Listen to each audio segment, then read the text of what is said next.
Hi everyone, in front of me I've got Vivo T1 Pro and let me share with you how to change the system language on this device. First of all, we have to start with opening the settings, and then we have to scroll down to the very bottom in the general settings, of course, to find the system. Then let's tap on languages and input and tap on languages.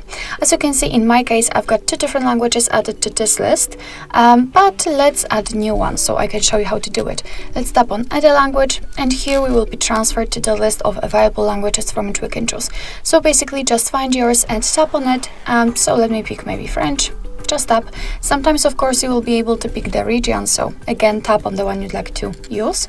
And as you can see, in my case, French has been immediately applied to this list. However, the English is still a main one. We've got also the information here what we should do. So all we have to do right now is to tap on the language you'd like to use, tap on it and hold it, and as you can see right now, you can change the position of it. So let me drag it to the very first position, and as you can see, from this moment the whole system, the whole menu will be displayed in the chosen language, in my case French. Let me show it to you again. Tap on it, hold it and drag it to the first position, and again we've got English set. If you want to remove the languages from this list, just tap on the three dots icon in the right upper corner and tap on remove. Mark them and the trash bin icon in the right upper corner again. Tap on remove, and here we've got only English left. Alright, so that will be all. Thank you so much for watching. I hope that this video was helpful, and if it was, please hit the subscribe button and leave the thumbs up.